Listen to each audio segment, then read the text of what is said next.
a new president, fairly inexperienced in politics, to consolidate his leadership. So the Second Chechen War gave a very strong platform for Vladimir Putin to begin to establish the patterns of the type of regime that he wanted. So his first term in office began with a bang, literally as terrorist bombs were going off across Russia and a war was waged. In Vladimir's second term in office, Vladimir Putin's second term in office, he was faced with a crisis right on his doorstep, which was the Orange Revolution in the Ukraine, where 1 million citizens marched upon the city square, the Maidan Square in the capital city of Kiev. Now, interestingly, later we'll come back to this comparison because there are parallels with different political crises in the Ukraine in 2004, in 2014, in 2019, and then now 2022. But the Orange Revolution clearly sent a signal to the world that a newly independent Ukraine was also establishing itself on the world stage. Now, at the end of Vladimir Putin's second and what was supposed to be final term in office, there was the invasion of Georgia.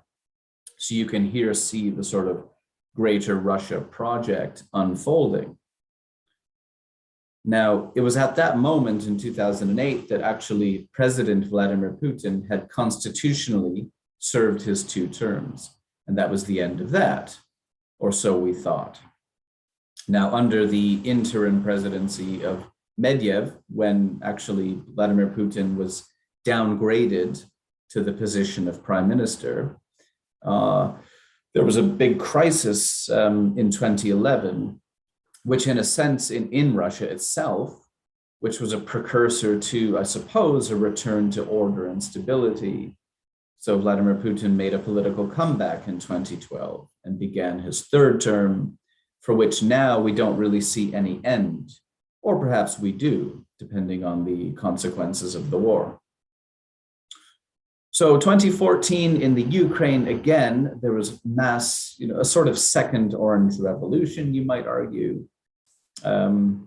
This is typical if we look at patterns in the Philippines and Thailand.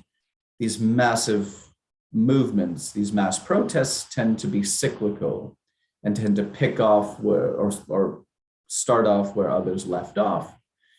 So if we remember now, nearing the end of Vladimir Putin's 3rd term, there was a crisis in the Ukraine, which led to the impeachment of a pro-Russia president.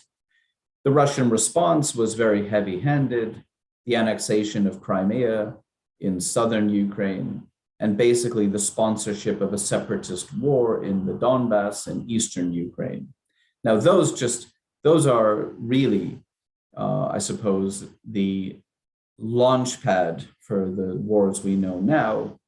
But it is worth remembering that this kind of low intensity conflict in the eastern Ukraine has been going on since 2014 and has now obviously escalated into a full-scale war now. Russia also made a very bold move in 2015 with its military intervention in Syria. And now, of course, at the moment, we are trying to comprehend just exactly the nature of the full-scale war in Ukraine. And depending on one's political persuasion, we might interpret this differently, but just on a sort of humanitarian level, I think there's a widespread recognition that this is quite a profound tragedy for, of course, those who are suffering in the Ukraine, for the millions of refugees, for the global food security crisis and energy crisis, and for all sorts of other reasons. This is considered to be quite a profound global crisis now. So that's the context. I mean, that's a very limited appraisal of the last 2 decades, but it gives us some sense as to what's going on. Now then, okay, let's look at some Eastern European scholars to get a better sense comparatively as to where we stand. Now, there's really only been 2 proper presidencies in a sort of post-Soviet Russia, Yeltsin and Putin. And one pattern that scholars have noticed is that these leaders have abdicated responsibility strategically when it was possible. So often when you accumulate a lot of power, you want to take responsibility when things go well and then blame others when things don't. So you can see a pattern of abdication. And some scholars have pointed out that this has been very strategic, although that doesn't really work when you have such a formative event as the invasion of Ukraine in February this year. You can no longer really abdicate responsibility. Now, as a general rule in politics, the strain, of the overconcentration of power over time makes it physically impossible for the leader to cope. So what you typically see is that the authoritarian power sharing system starts to break down and elite pacts begin to unravel. This is what you tend to witness over time because of the overconcentration of power. So we'll come back to that point, but hopefully that's clear enough. Sometimes in history, this results in devastating purges, such as Mao's Cultural Revolution in China in the 1960s and Stalin's terror throughout the 50s and 60s. As a more broadly comparative pattern, we can thank some scholars for digging through the data and finding that actually the majority of the roughly 316 authoritarian leaders who have been in power between 1946 and 2008, the majority of them were actually removed by regime insiders.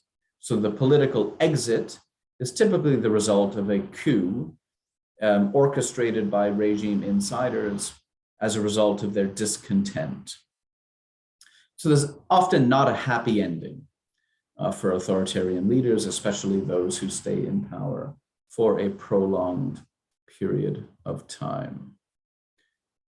So therefore, my proposition to all of you today is that it stands to reason that after 22 years in power, with a little asterisk there because from 2008 to 2012, there was a pause. At the age of 69, President Vladimir Putin certainly did face leadership challenges prior to the war. Now, there's a theory that when a country is at war, there is a temporary rally effect. So people do rally behind a leader when their country is at war. But the important word there is that it's temporary. And if you want to get a little bit more into the science of political science, people say, well, this is pretty much preference falsification. So people appear to be supportive of the president during a time of war, but that's really just a false preference because nobody can publicly criticize a president during wartime. It's much more difficult. Right, so that is the context.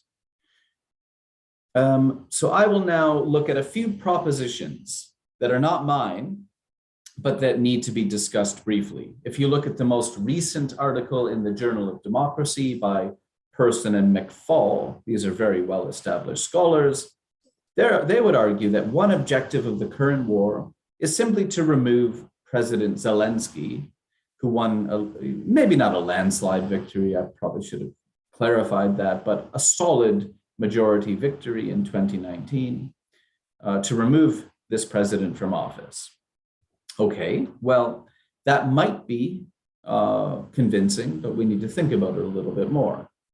What would that mean then? It would be logically that you replace the current Ukrainian president with a pro-Russian puppet government, perhaps similar to the Lukashenko regime in Belarus.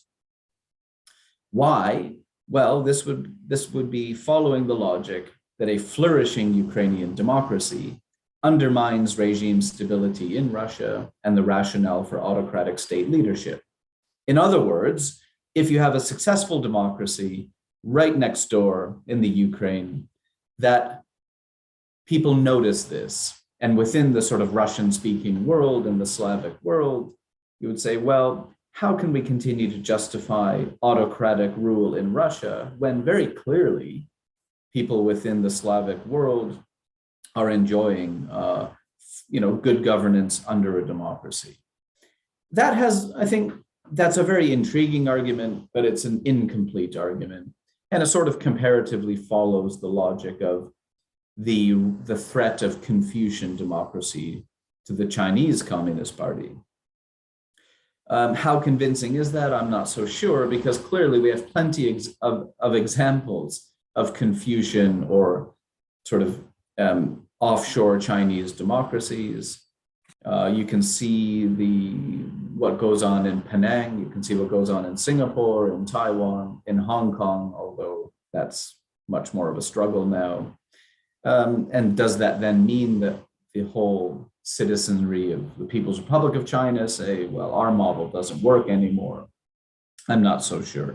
But that's a debate that I will leave for now, because we, again, need to save time for a discussion afterwards.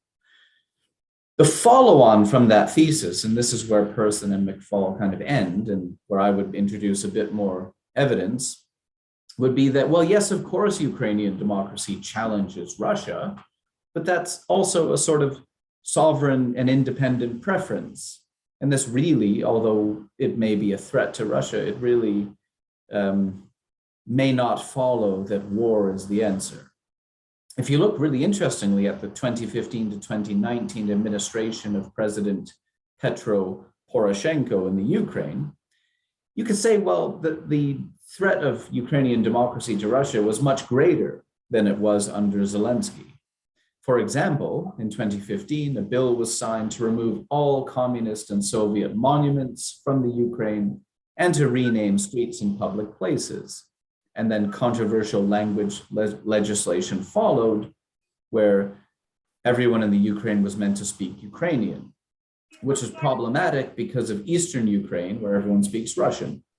And so clearly, if you're sitting in Moscow, you're saying, well, these are kind of very contentious policies, and they are a direct challenge to Russia. Even more so, imagine in February 2019, under the same President Poroshenko, a constitutional amendment was passed in Parliament for the Ukraine to join the EU and NATO. Well, we're talking about this a lot now, but imagine that actually that constitutional amendment, which would mean that by law, the Ukraine is now required to join the EU and NATO, that would have seemed like a good time. I mean, I'm being a bit flippant here, but a good time for Putin to invade the Ukraine, if that's the logic that we use to explain the war.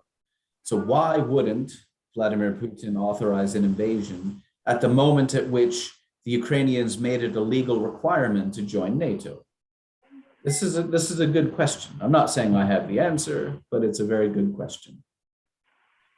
So if we look at McFall's article in pretty much the premier international journal called International Security, he talks about the causal influence of leaders and their ideas on state behavior and foreign policy. It's very hard to determine this, but it's an interesting intellectual endeavor. What we know is that Vladimir Putin is a skilled opportunist. We know that he seeks control through repression, and we know that he promotes conservative values and some Russian orthodoxies. We also know that the president has an inner power circle of hardline individuals, mostly men from the intelligence services. So that is the elite pact. And then, of course, including some complex relationships with oligarchs and power brokers. And while, of course, co-opting public figures, the Russian Orthodox Church, and all sorts of other legitimizers.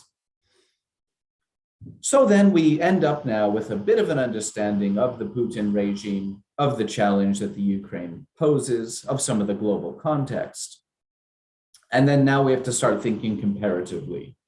And you would say, well, what McFall argues is that actually the Russian non-military response to the 2004 Orange Revolution in the Ukraine actually turned out to be good for Russia. It produced some tangible positive results for Moscow, because afterwards, through various strategic interventions, Moscow was able to gain some ground in the Ukraine and appeal to its Russian-speaking constituents there. and find that some leaders in the Ukraine can be empowered that are more pro-Russia, but through, of course, diplomacy, engagement, and strategy, not war. So you say, well, again, 2004 was a big moment when the Ukrainians, at least 1 million people, marched on their city squares. 2014 was a formative challenge when a pro-Russian president in the Ukraine was impeached and thrown out of power. So that's 2014. 2019, actual constitutional amendments are put in place to legally require the Ukraine to join NATO. So why suddenly in 2022, why is this so different? Why is there a war? The McFall thesis is that there's a demonstration effect, and that effectively threatens Russia. A successful Slavic democracy negates the need for autocratic rule. That then challenges Putin and provokes him into war. But again, it doesn't seem totally consistent. So you would say, well, maybe it's just Zelensky himself. This politician, this leader was a sufficient threat to provoke Russia into war. Again, that doesn't seem very convincing because actually Zelensky himself is a very young television actor turned populist politician with almost no political experience and certainly not the strength to threaten Vladimir Putin individually or personally. Who is Zelensky? Well, he's a former star of a satirical television series called Servant of the People. And just as sort of life mimics art, we have then a political party named after the television series behind which Zelensky ran for and won the presidential elections. We know that Zelensky was the protege of a very controversial oligarch, Kolomoisky, who has actually been publicly designated in the US as a person of interest, who is being investigated and sanctioned for various forms of corruption. We know that Zelensky is born in the Russian-speaking city of Kryvyi Rih. I don't have all the pronunciations proper. I'm not a Russian speaker myself, but we do know that actually his background from a Russian-speaking city and his background as the founder of an entertainment company whose programs were widely broadcast on Russian television, that he doesn't seem like the most contentious political actor, and indeed doesn't seem like someone who directly threatens Moscow. We also know, very importantly, that in 2019, in the election, there were 3 main candidates, and Zelensky was probably the most sort of pro-Russian and diplomatic of the 3, certainly more so than his electoral rivals. We know about Poroshenko already, who took some major steps to transform the Ukraine and push the Ukraine further west and away from the Russian sphere of influence. And the other plausible presidential candidate was Yulia, who was actually very pro-NATO and indeed an Orange Revolution veteran, so much more radical than Zelensky. Why did Zelensky win? Well, because he won the youth vote, he was popular, and he had a very successful social media strategist. What then happened, though, which you could argue is much more provocative, is that as relations with Russia became more complex, Zelensky actually sought guarantees under the really important Budapest memorandum, which, if you also remember, and for those historians and political scientists out there, you will find quite important and quite shocking, is that the 1994 agreement, only 3 years after the Ukraine became independent, was for this country to give up its nuclear weapons and join the Non-Proliferation Treaty in exchange for US-UK security assurances and the assurance of respect for its sovereignty from Russia. Well, you see now how much you can really rely on the US and the UK for security assurances. They certainly had no ability to prevent the invasion in February 2022. So this gives us a real crisis, in our confidence in international agreements and security pacts. So apparently, though, by invoking the Budapest Memorandum, Zelensky thought to penalize Russia and demand some compensation for various interventions, Russian interventions in the country in 2014 in particular. There is also the argument that possibly Zelensky's pro-Western turn, remember, he didn't campaign on this platform so much in 2019, but his pro-Western turn was strategically designed to offset pressure for the federalization of the Ukraine, which was actually a 2014 plan announced by the Russian Ministry of Foreign Affairs that would have undermined Ukrainian unity, because under a federal structure, you would have a much more powerful Eastern Ukraine, which was very pro-Russian. So when Zelensky realized that this federalization proposal was a great threat to the unity of his country, perhaps that pushed him further west. Right, so I'm almost finished now. Back to Putin. My proposition then is the explanation of NATO, the NATO expansion, doesn't fully explain why there was a war now, as well as the other theses, the thesis around, for example, the demonstration effect and Slavic democracy. I would rather propose that maybe the argument lies somewhere more deeply within the politics of Moscow and the Kremlin. So what we know about most autocrats is that they face great post-tenure anxiety. And indeed, autocratic rulers rarely foresee good fate after leaving office.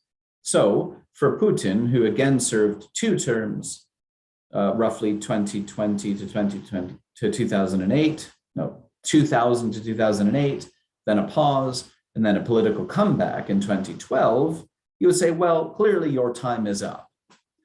Well, it seems like maybe it's not, because again, somebody in the position of Vladimir Putin feels safe while in power and does not foresee good fate in a sort of post-Putin world, just speaking in terms of politics.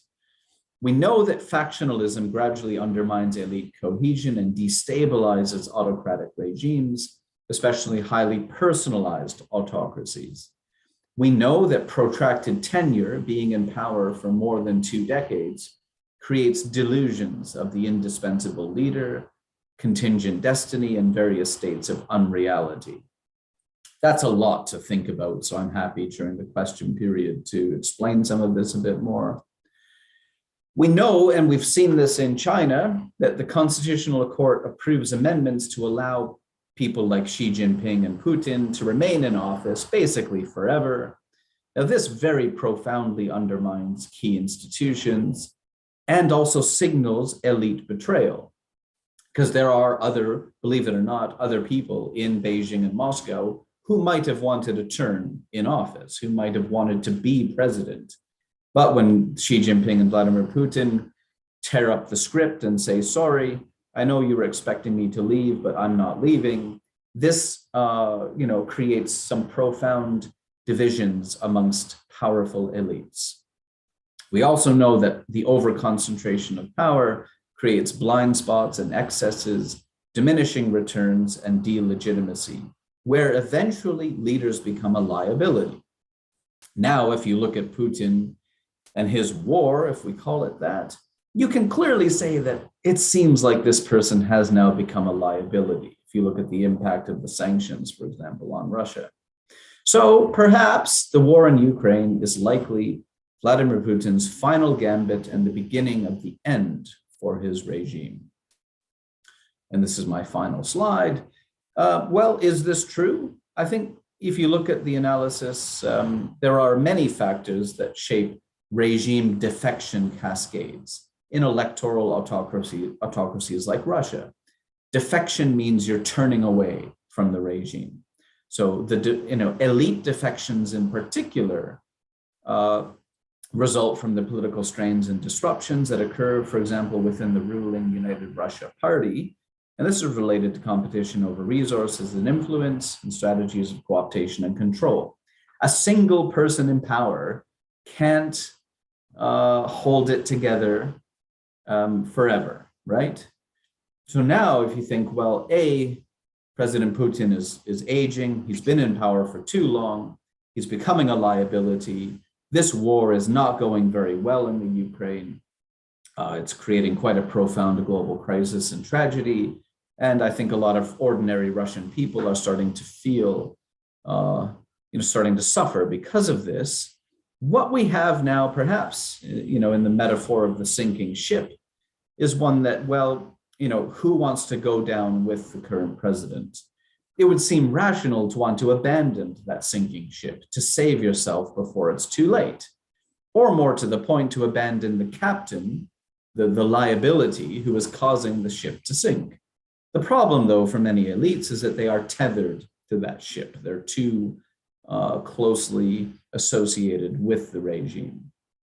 Now, war for Vladimir Putin creates a temporary rally effect, but it seems, to use the Russian proverb, there is no escape from fate. So my proposition would be that this is really just probably a sign of the beginning of the end for the current president. Right, so that is my analysis of the political factors behind the war. And here are my sources, and I really look forward now to our discussion. Thank you all so much.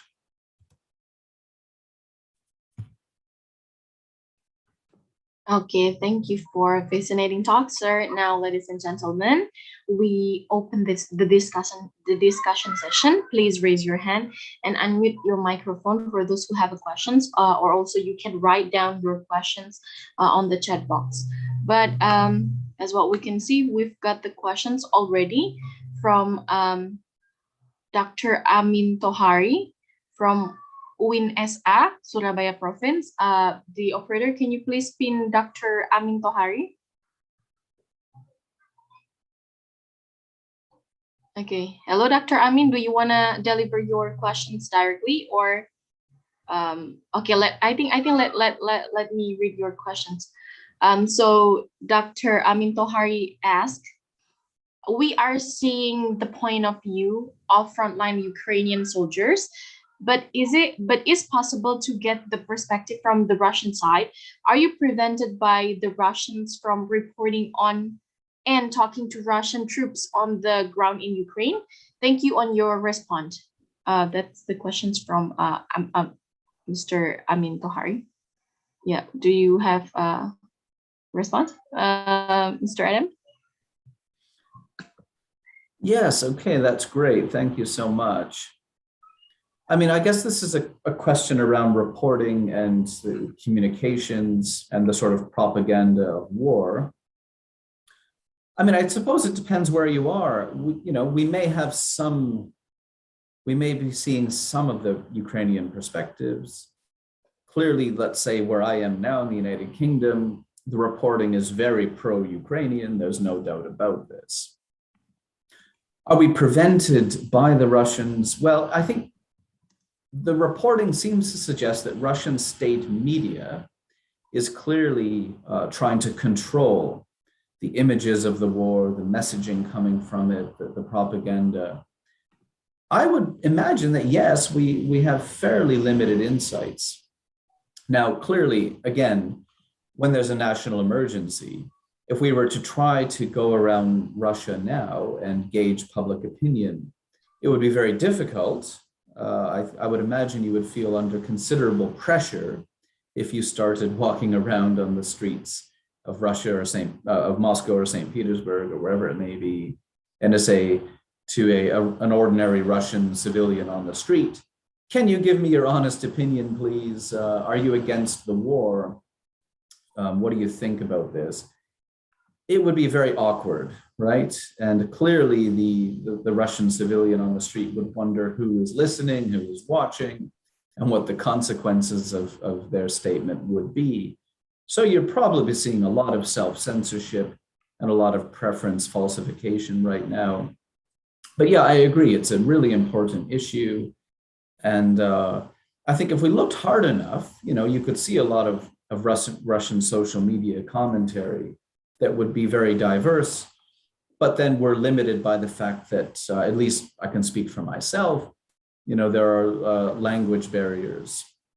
So I'm not a Russian speaker, so I have no idea what the actual, what the actual debates are and what the actual kind of non-traditional media sources are revealing. So we're dependent upon very critical Russians, often diaspora, people not in country, to be posting and translating material. And there is one YouTuber named Adam something, who's not Russian himself, but who can speak these languages, who is trying to actively capture and translate these types of debates. So yes, you need a very careful methodology to try to figure all of this out. Thank you. Okay, to Mr. Amin Tohari, do you have any response? Okay, I don't think there is any response from Mr. Amin. Okay, so let's get into the second questions. It is from our friend. Okay, Priyaskani Rampadito. Hello, Priyaskani, do you want to deliver your questions directly? Hello, Priyaskani. Okay, let's just read the questions. Okay, my name is Priyaskani Rampadito from Syria University. Many arguments have sprung up to justify the Russian attack on Ukraine, and one of them is stating that the current Ukrainian government is a legitimate government. What do you think about this statement? Is it valid or just another theory and propaganda that raised by pro-Russian? Thank you, and I'm sorry I can deliver this question directly. Okay, thank you so much, Priyaskani. Okay, you can answer these questions, Mr. Adam. Yeah, well, I mean, it doesn't sound very convincing to me. So, I mean, first of all, that's what I was talking about today. How do you explain the war? And if you want to pose the question differently, how do you justify the war? Well, we have warfare conventions that are very clear. I mean, to invade an independent sovereign country with a full-scale invasion and to launch short-range ballistic missiles and to do something of this sort requires the highest level of provocation, right? Now, so the legal basis for waging a war is very strict, okay? And if you say, well, even if the Ukrainian government was illegitimate, that doesn't satisfy the conditions for war, even if. Now, okay, well, what is our basis for judging the legitimacy of the Ukrainian government? Well, here it says the product of a coup. I mean, that is a very creative, sort of manipulative way, I suppose, to try to undermine the Ukrainian government. I guess that's referring to the origins of the 2004 Orange Revolution. As I explained, in 2019, there were three main candidates. And Zelinski was the least anti-Russian of the three candidates. There was a proper electoral procedure. The Ukrainian elections followed these procedures properly. The election result was certified and legally ratified. And so procedurally, there was nothing wrong with the election. Zelensky is a controversial leader because he's a celebrity, right? But I don't think any of that is a convincing case to say that, therefore, the Ukrainian government is illegitimate. That's not convincing to me at all. So I don't know where these Russian reports are coming from, but they seem very dubious to me, and I don't really trust them. But, we have to just take that argument and work it through very carefully, and to say, but my point would be that even if that was true, even if the Ukrainian government was some sort of strange was led by some strange conspiratorial group of elites who can't be trusted, that is still not the basis, not a proper basis to justify a war. So it wouldn't matter, I suppose, whether we felt Zelensky's regime was legitimate or not. It doesn't matter because it's still not a justification for war. That would just be my point of view. Okay, thank you so much for your answer, Mr. Adam.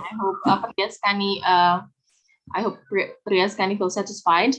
Okay, ladies and gentlemen, due to the limitation of time, so I'm gonna read the last questions from Hani Fadlur Rahman from Sriwijaya University.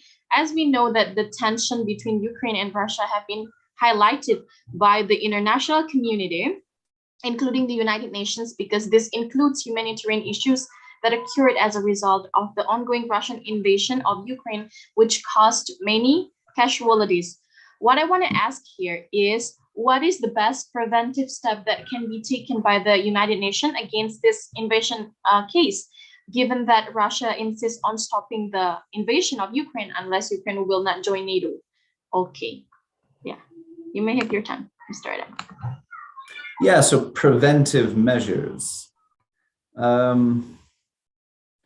Well, okay, I mean, we failed to prevent the war. And I think the great tragedy is, in 1994, the newly independent country of Ukraine, in the Budapest Memorandum, agreed to give up its nuclear weapons in exchange for security guarantees. That failed, clearly, right? So we've essentially betrayed the Ukraine. Some British commentators say that we've not only betrayed the Ukraine, but exploited the Ukraine to try to put pressure on Russia. So no one looks good here, okay? The British, the Americans, the Russians, nobody looks good here. And everybody bears some responsibility for this tragedy. So far, the best we can do is place increasingly intensive sanctions on Russia. But this clearly demonstrates that if any great power is going to wage a war, we can't do anything to stop them, and it's quite tragic. What may eventually happen, though, as a consequence here, and this was one of my suggestions, was, well, what we will learn is that the longer term consequences, and what we will probably see eventually, is that this war will be the undoing of President Putin. Now, the last question is, well, you say, okay, if President Zelensky says, I'll promise not to join NATO, and I'll give some of the Eastern Ukraine the opportunity to have a referendum on leaving the Ukraine and joining Russia. Those are some pretty steep conditions, but one might argue that if tomorrow the Ukrainian government promised to re-amend the constitution to undo the 2019 legal requirement to join NATO, that would have to then go through the political process, and you would have to then get rid of that February 2019 constitutional amendment to join NATO. You could say, fine, we're going to undo that, and we're going to allow the Eastern Ukrainian provinces to a vote on whether a referendum on whether to leave the Ukraine, which would probably result in actually parts of Eastern Ukraine joining the Russian Federation.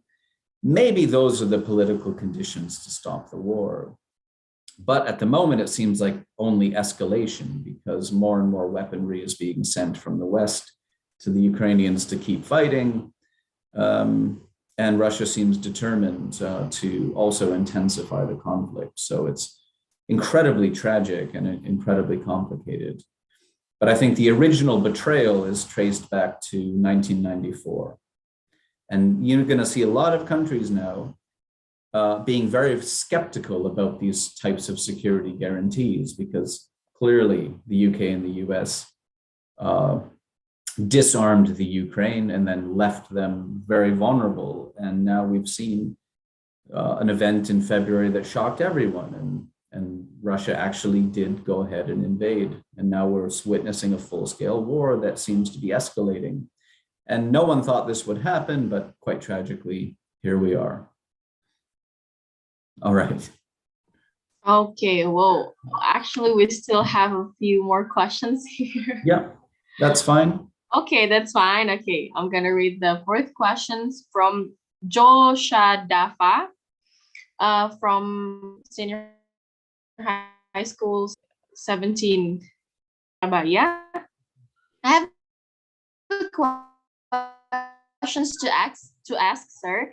In the war, is the Ukrainian government supported this this far right militarian who are apparently in favor of Nazism, or is it the government disprove this militia? Thank you. Yeah, I need to just double check. So it's the so-called militia, this military unit. Yeah, I mean, I'm not really sure. I mean, I think some of the weird Russian propaganda coming out talking about sort of, Nazism being very prominent in the Ukraine. I mean, I think that's a distraction because again, what we've seen, is a profound expression of the Ukrainian people to want freedom and independence and not to be, simply operating under constant pressure from Washington and Moscow to just simply be free of all of this. I think the effort in Russia to claim that they are invading the Ukraine to save the Ukraine from these neo-Nazi groups isn't very convincing. I don't know much about this militia actually. There may be a sort of far-right contingent in the Ukraine. There are plenty of them in Russia as well. I suppose if the battalion is actually on the front line fighting against Russia, then you might as well use them. But I don't find this argument convincing at all that Russia's justified in invading the Ukraine because the Ukraine is at risk of becoming a sort of far-right state. It's simply a total fiction. It's not real at all. I don't know enough detail about the specific group, but the overall claim that Russia needed to invade the Ukraine because it had to fight against a Nazi revival is really just a complete fantasy. I can't imagine there's anything else to it. But yes, I mean, Europe has its problem with far-right, factions. They are there.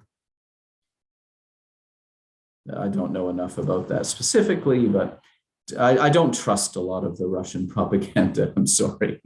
Okay. Great. So we have the next one, which is about fear of NATO expansion and NATO encirclements.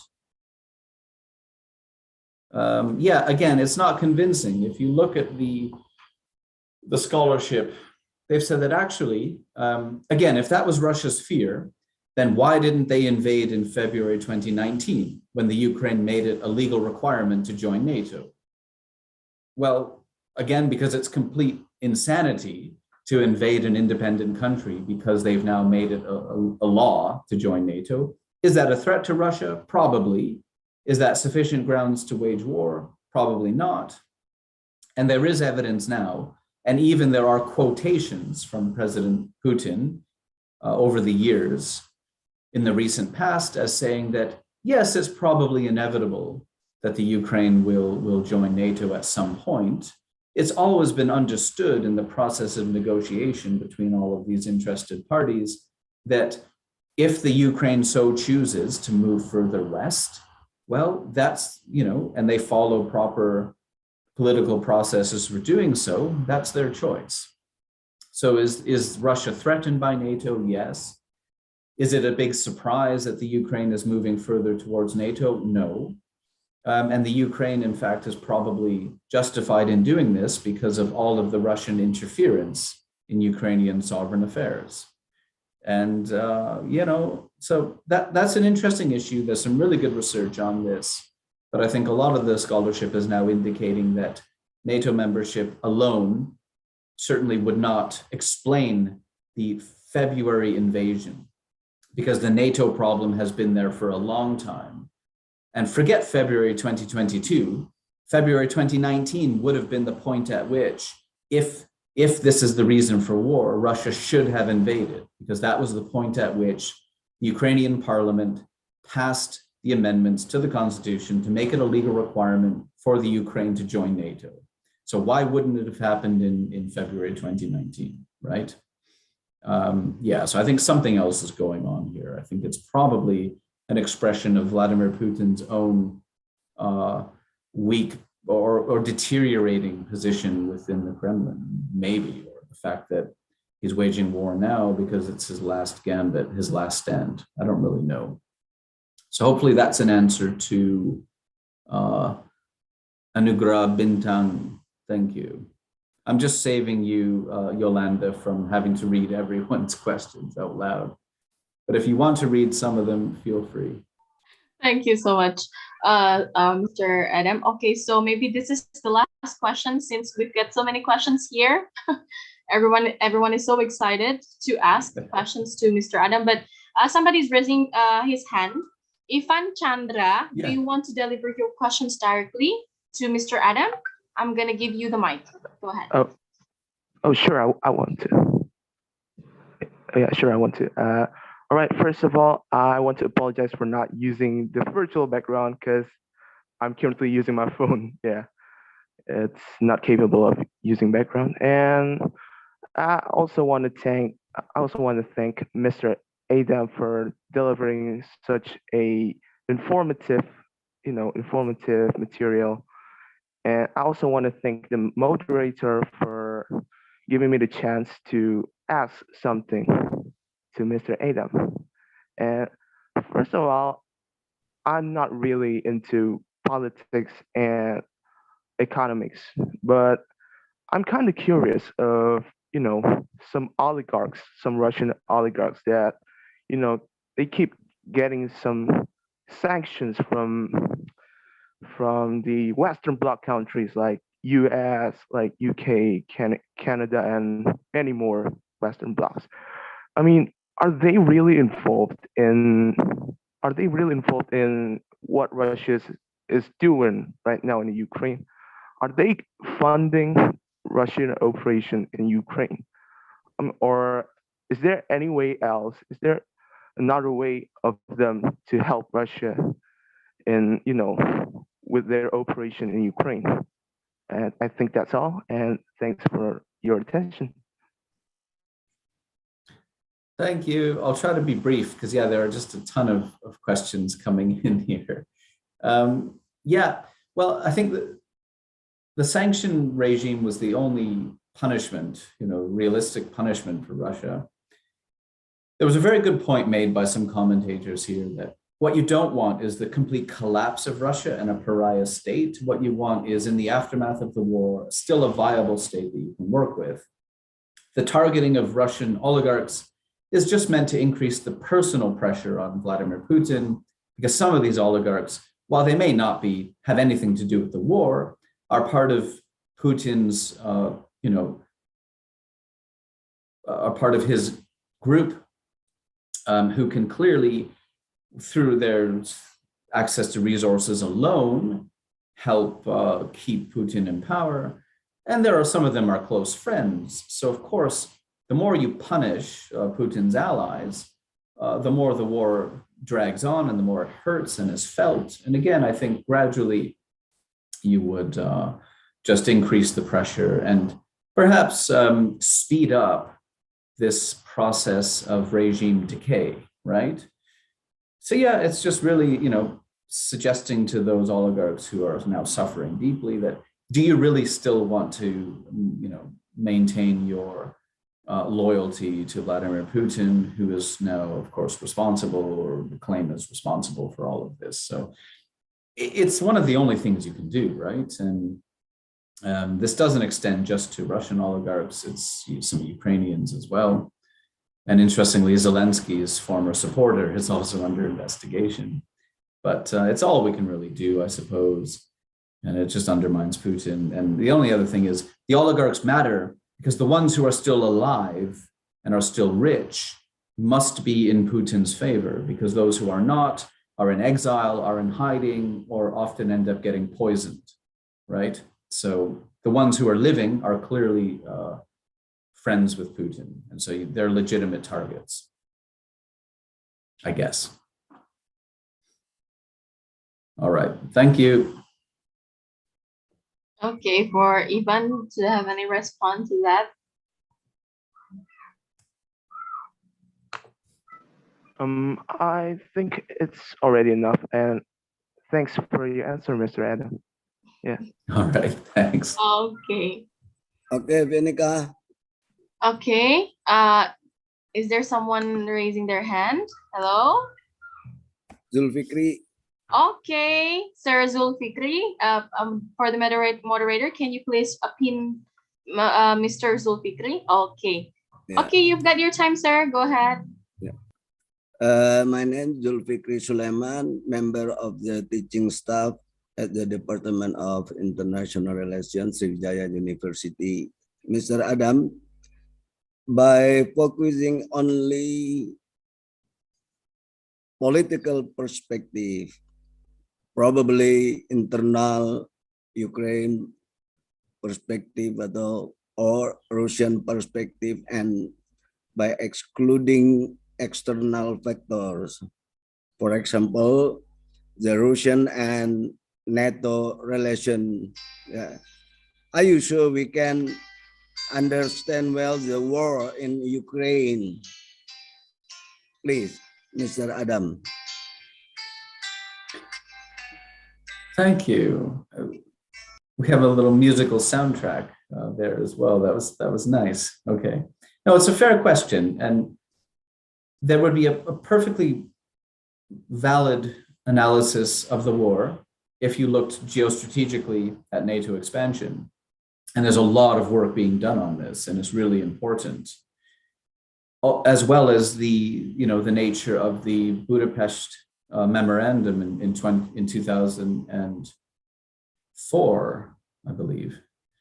These are incredible turning points in our understanding of international relations, security arrangements, and also a political economy approach and an energy sector approach. These are all really, really important ways to understand the war. The reason I looked at internal politics is it's not being discussed as much.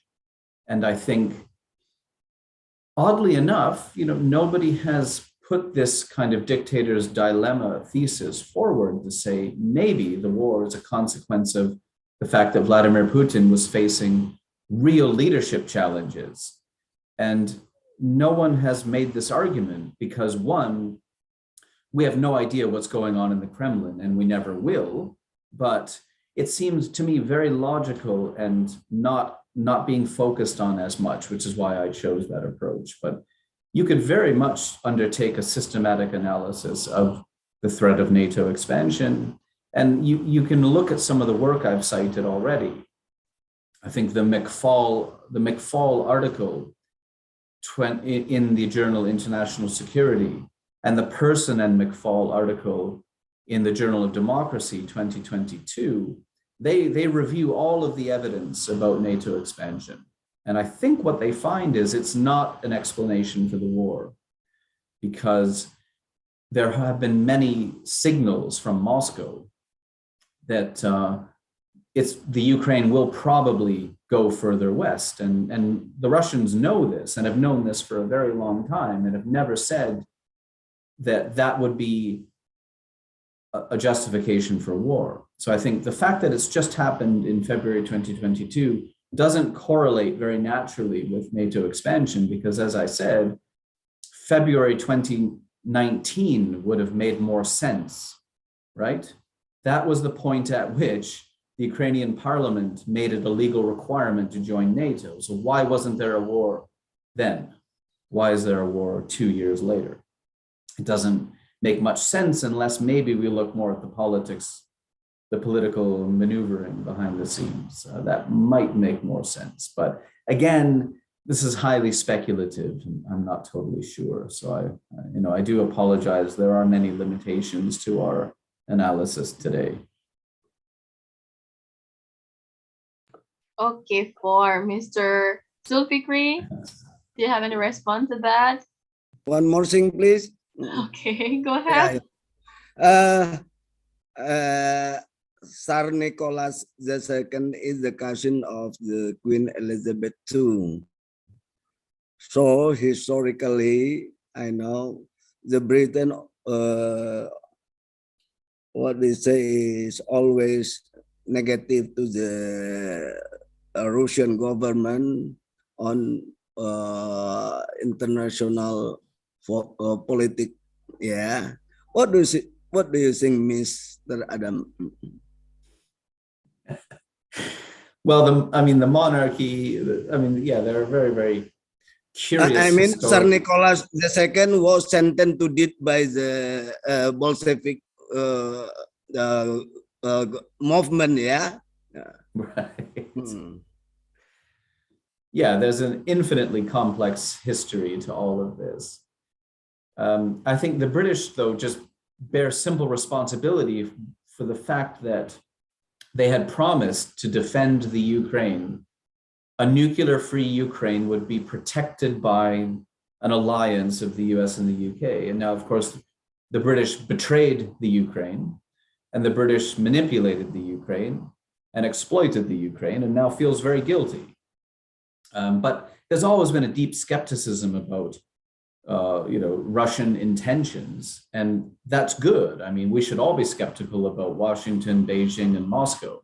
These are the centers of global power, very dangerous centers of global power. And yeah, it's I think very logical to be skeptical about the intentions of all of these power brokers. So yeah, it doesn't help that the Russian intelligence services had probably been implicated in various dangerous poisonings in London, right? And there's a deep concern about the whole Russian approach to intelligence. And, is she a double agent?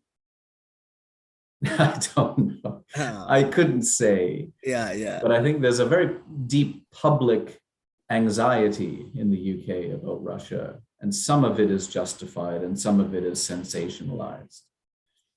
And so Roman Abramovich is now being sanctioned. So Chelsea Football Club, is going to change forever.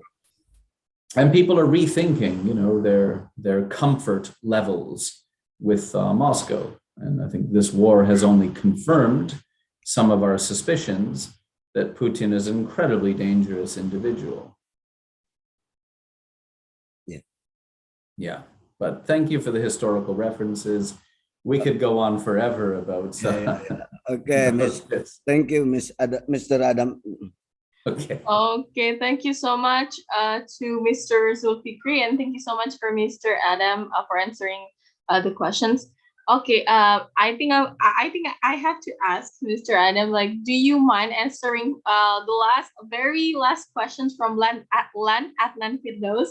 Do you mind? Well, he's been very patient, so we might as well let him make an appearance. Okay, so for the operator, can you please pin Lan Adnan?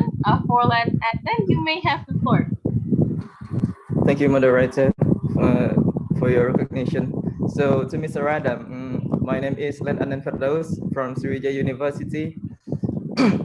To see this Russia invasion of Ukraine on a political perspective, so we all know that about the Soviet Union and its glory. So back in 2014, when Russia invaded Crimea, and now they're invading the Ukraine. So does Vladimir Putin want to broaden up the glory of the Soviet Union? Because this does not rule out the possibility that after Ukraine, Russia will invade other countries like Latvia, Estonia, and so on.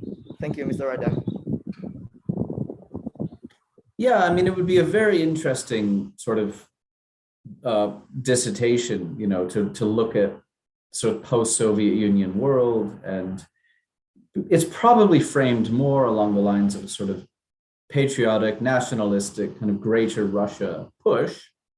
And if you say, well, it's about spheres of influence, and logically then, the Ukraine, various Baltic states, even as far as Central Asia, right? Kazakhstan and all the rest of the newly independent Central Asian countries, you'd say, well, they all, in a sense, have benefited from the end and the dissolution of the Soviet Union.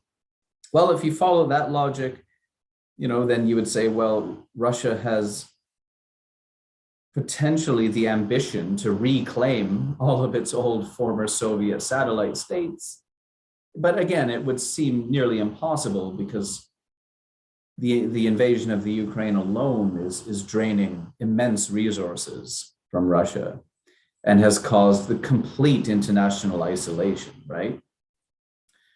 So there's no way Russia has the resources and capacity to wage a war on 5 different fronts.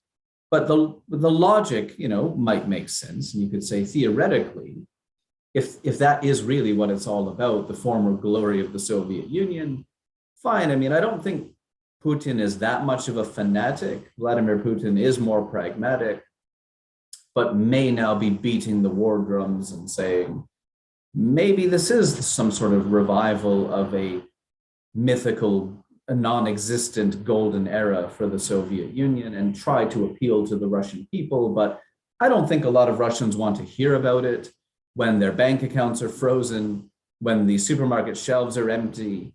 They can say, well, tell me about the glory of former Russia sometime, another time. I'm worried about getting on, and restarting my life as normal. So please bring that back first.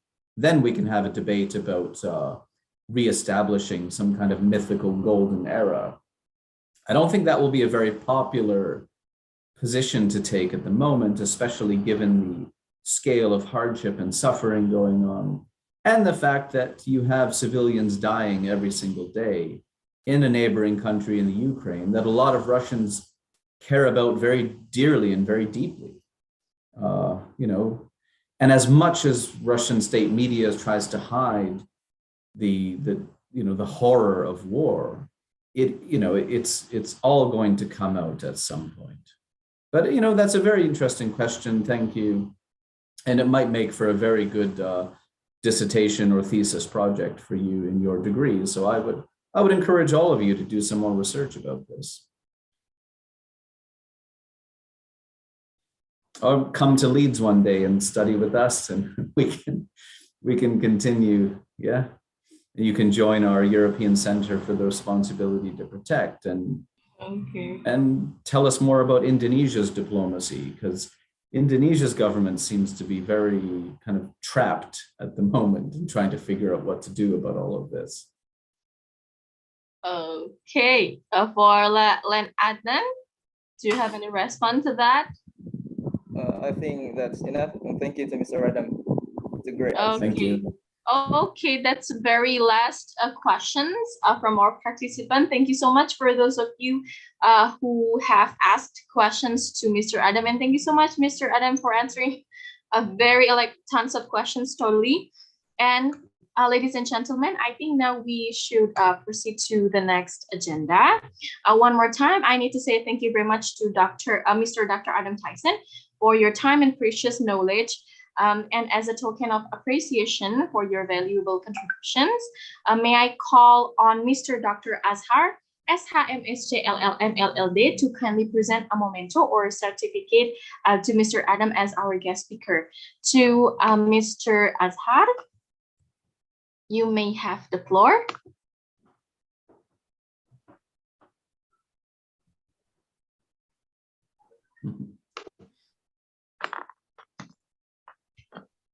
Okay, Mr. Azhar, hello. Yes, thank you, moderator. Mr. Dr. Adam, so I will